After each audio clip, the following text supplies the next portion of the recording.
Hi guys, thanks for joining me again.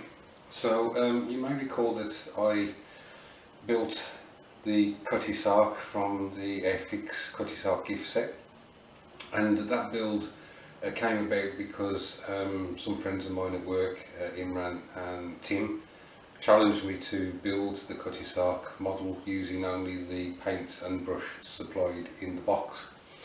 And this that you see before you is the end result from that build. Now, what I had in mind was to complete that challenge, which I did 80% of, because if you recall I couldn't use the white from the set. But then, just to try and do something a bit extra with the kit once I'd completed it to this standard. So over the last week, or since I posted this video, I've been tinkering away at this kit. I've been just doing a little bit each night because I wanted to crack on with other builds. Now I have to say that what you're going to see is not historically accurate, but it's just something that I thought just raised the build a bit more from the standard that you see now. So I shall get that build and we'll have a look at it together.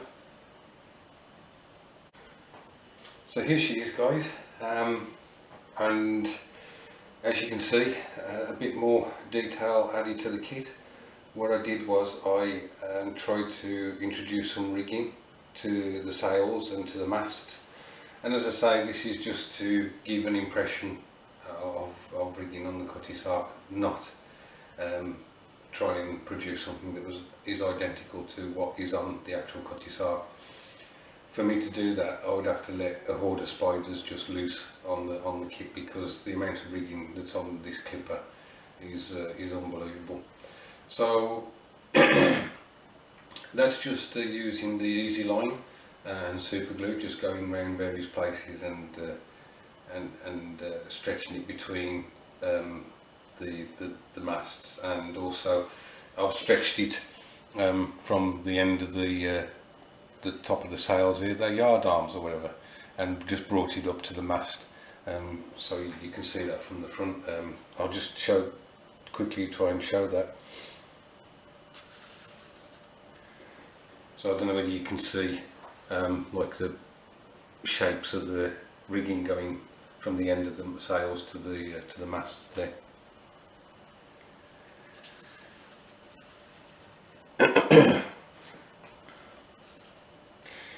Now initially what I wanted to do with this build was to keep it full hull and just recess the hull in another piece of polystyrene, so that I'd got it to the level that you can see now.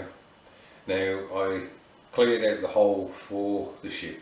Unfortunately it was a bit too wide, and so clever clogs that I am, I thought, oh, I'll just put some super glue in the bottom, and that will secure the ship in place, and then I can use polyfiller in order to fill around the ship. Well, you guys are probably already shaking your heads, because super glue does not react well on polystyrene, and it was almost like I'd used the normal cement glue. This stuff just burnt through the polystyrene, and in fact I had to quickly get off my bureau top where I do my work. It's only an IKEA bureau, it's my desk, and quickly get it off there because the glue was starting to melt through the polystyrene and actually onto the bureau surface. So I had to scrap that idea. So I thought, okay, I've got this is the base that I use for the hood. The wake and whatever's been altered on it. And I thought, well, the other thing I could try is to take off the bottom part of the hull. But of course this thing has already got its mast, sails and rigging on, so I was very concerned that trying to handle this while sawing the bottom of the hull off, I would just wreck it.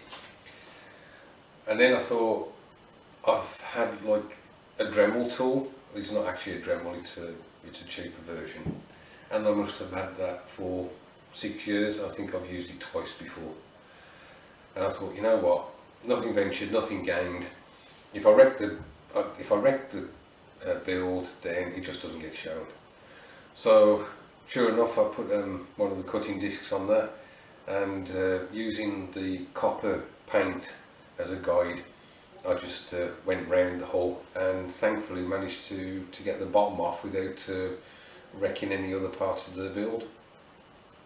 It was just a case then of sanding it a bit smoother and doing a bit of paint touch up on the lower section of this part of the hull. I then put it on the base, realised that the wake that I'd done for the hood was too long, it needs to be shorter, so I just repainted part of the base and put this up with a new wake showing there, and that was basically it. It was a bit of fun, you know. As I say, I wasn't looking to make anything historically accurate. I just wanted to have a go at trying to add a bit more to this kit. There will be guys out there who will do 10 times better, but that's not what my hobby's about. It's just about having a bit of fun and then showing you guys and hoping that you like what you see and so on. So thanks ever so much for watching, and thanks ever so much for listening to my waffling on. And will this be the last video for this year? No, it won't. I'm hoping to have at least another 2 builds complete before the end of 2018, and possibly a third, but we shall see. Anyway, thanks for watching guys, and as always, I'll catch up with you soon.